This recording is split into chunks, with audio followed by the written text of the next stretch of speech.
इतना अयोध्या से नफरत हो गई, अयोध्या से अवधेश जी क्या जीत गए, आप लोगों को इतनी नफरत हो गई कि एक भी उत्तर प्रदेश का एक बार भी नाम नहीं आया। सभापति महोदय, स्वामीनाथन जी को आज तक नहीं माना। अध्यक्ष जी डिस्टर्ब ना करिए। सभापति महोदय, मेरा टाइम इसमें काउंट नहीं होगा। अरे यार, इसे जीता है तो ज्यादा ना बोलो, मालूम है कितने बड़े तीरंदाज हो। किसान अगर अपनी एमएसपी की मांग करते हैं, हजारों किसान यहीं दिल्ली की सीमा पर मारे जाते हैं और आप सोचते हो कि आपकी बात को कोई समझेगा नहीं। 20 करोड़ नौजवानों को रोजगार कहाँ है? अरे छोड़िए यार, अबे कोई नोटिस नहीं लेता तुम्हें, छोड़ो कोई नोटिस नहीं लेगा तुम्हें। मेरा खुला आरोप है इस सरकार पर कि ये सरकार शिक्षा को प्राइवेट करके, शिक्षा को मुट्ठी भर उद्योगपतियों के हाथों में देके, शिक्षा को चुनिंदा लोगों के हाथ में देके, देश के 140 करोड़ जिसमें मैं समझता हूं 90% लोग गरीब हैं, उन गरीबों के हाथों से शिक्षा को छीनने का ये जो आपकी सरकार षड्यंत्र कर रही है, इसके लिए हम लोग इस मौके पे विरोध करते हैं। श्री धर्मेंद्र यादव जी। धन्यवाद सभापति महोदय। 18वीं लोकसभा के निर्वाचन के बाद और इस नए संसद भवन के बनने के बाद आज मैं पहली बार बोलने के लिए खड़ा हुआ हूं। आपने मुझे मौका दिया, उसके लिए बहुत बहुत धन्यवाद देता हूं। सभापति जी, सबसे पहले सद्य नेताजी को मैं नमन करना चाहता हूं, जिन्होंने अपने संघर्ष, अपनी हिम्मत, साहस और अपने पूरे जीवन की तपस्या समाज के उत्थान के लिए, देश और उत्तर प्रदेश की तरक्की के लिए और समाज के हर व्यक्ति की तरक्की और खुशहाली के लिए उन्होंने जो अपना पूरा जीवन समर्पित किया है, सबसे पहले मैं आपके माध्यम से उनको नमन करना चाहता हूँ।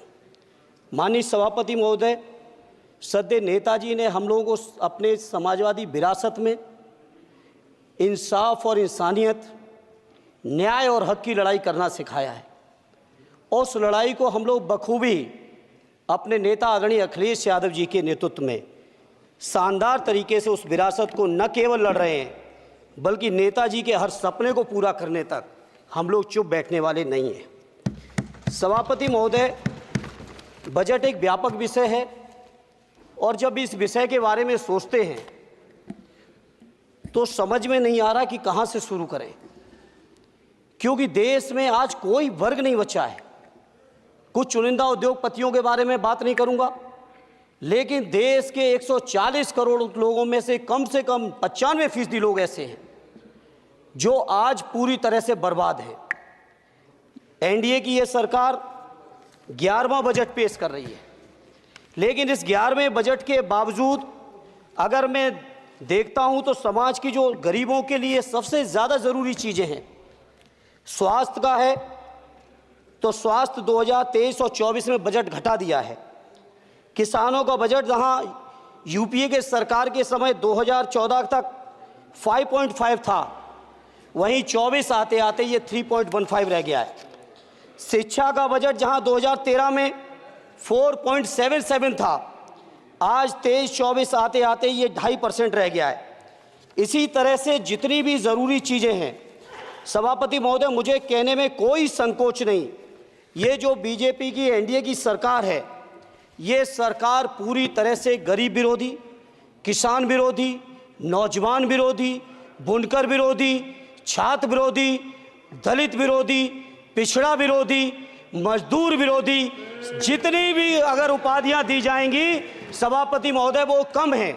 और मैं कोई राजनीतिक भाषण नहीं दे रहा हूं, मैं उदाहरण सहित आपको जब नंबर आए तो बोल देना, और हमें पता है आपका नंबर भी नहीं आएगा आपकी पार्टी में।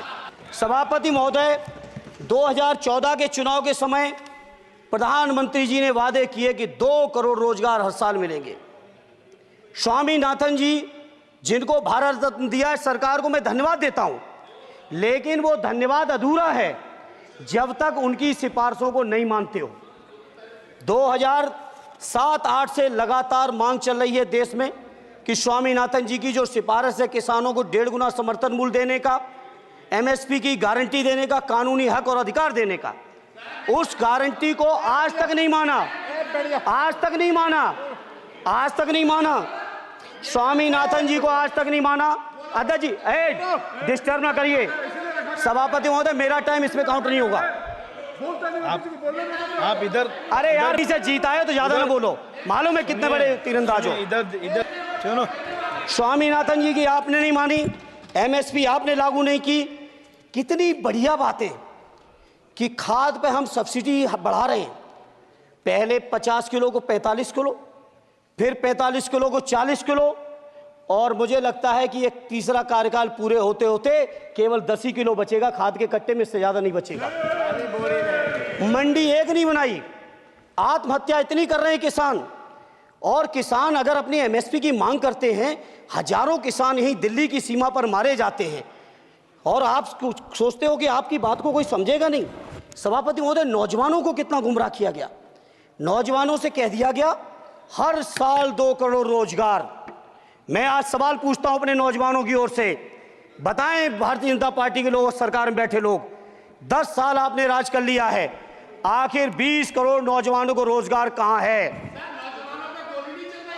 अरे छोड़िए यार, अबे कोई नोटिस नहीं लेता तुम्हें, छोड़ो, कोई नोटिस नहीं लेगा तुम्हें। 20 करोड़ नौजवान के रोजगार का हिसाब कहां है? आज 11वें बजट में जब याद आई तो वो भी ट्रेनिंग की बात करते हो। मैं कहना चाहता हूं IIM, IIT के नौजवानों को रोजगार नहीं दे पा रहे हो। आप सोच रहे हो इंटर्नशिप के इस छोटे से सुगूफे से नौजवान खुश होंगे? देश के नौजवान खुश होने वाले नहीं है।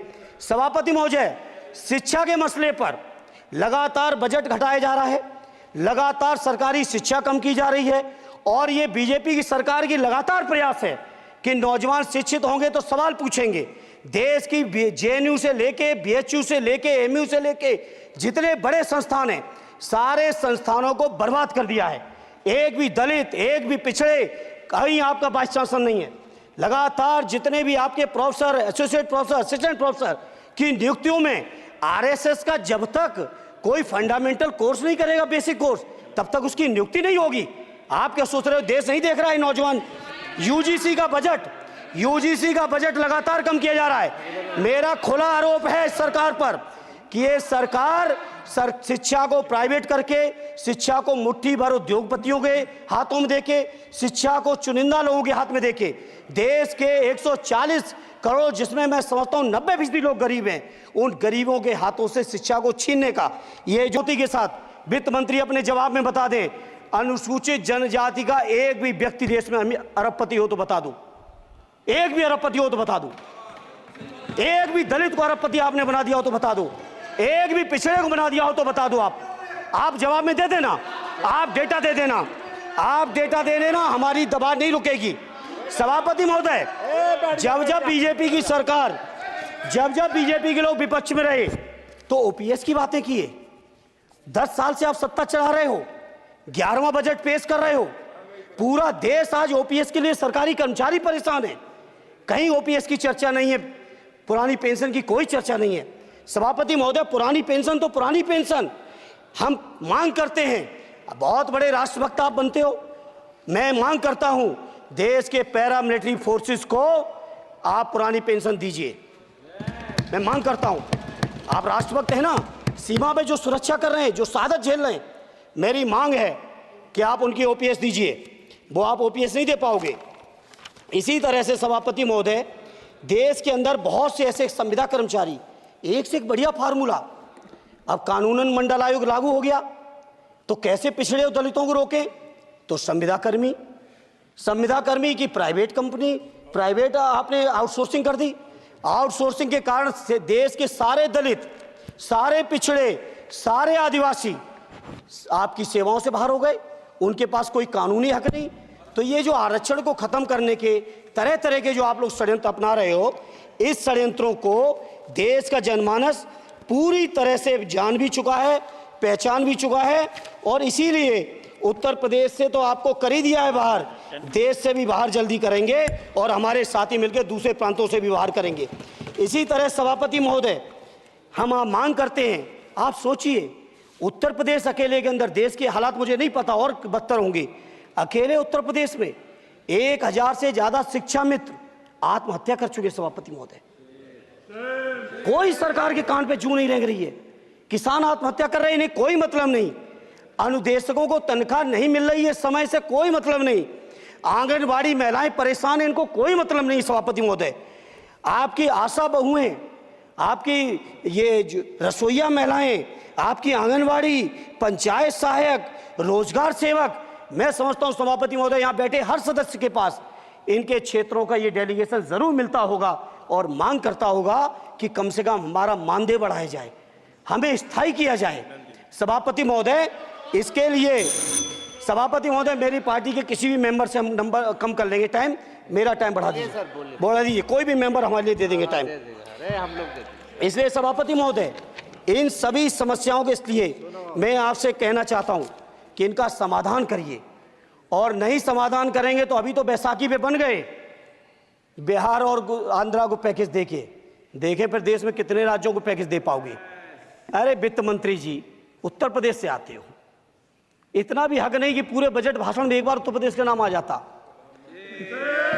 इतना अयोध्या से नफरत हो गई, अयोध्या से अवधेश जी क्या जीत गए, आप लोगों को इतनी नफरत हो गई कि एक भी उत्तर प्रदेश का एक बार भी नाम नहीं आया सभापति महोदय।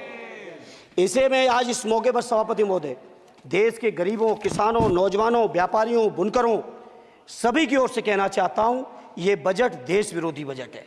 कुछ समस्याओं के लिए सभापति महोदय संवेदनशीलता के साथ मैं कहूंगा सरकार को विचार करना चाहिए। श्रद्धेय नेताजी जब रक्षा मंत्री थे, उन्होंने व्यवस्था दी थी कि देश के अंदर जो भी सैनिक शहीद हुए हैं उनको ससम्मान उनके घरों पे जाके राष्ट्रीय सम्मान के साथ उनकी अंत्येष्टि हो। मैं उन्हीं की परंपरा को आगे बढ़ाते हुए एक और मांग करता हूं सभापति महोदय कि जो हमारे शहीद जिनकी अंत्येष्टि स्थल जहां कहीं भी बना हो, जिस भी परंपरा से बना हो, अरे आपको कुछ नहीं पता है, अरे यही तुम्हारे सैनिकों के लिए यही तुम्हारा भाव है। सभापति महोदय, आप बोले सर। सभापति महोदय, मेरा अनुरोध है अग्निवीर की योजना खत्म की जाए।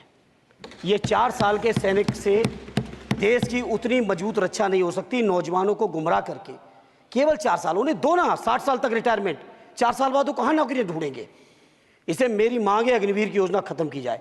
साथ ही साथ मेरी एक मांग और है कि जो शहीदों की शहादत स्थल है उसको शहीद स्थल के तौर पर डेवलप करने के लिए केंद्र सरकार को अतिरिक्त बजट देना चाहिए।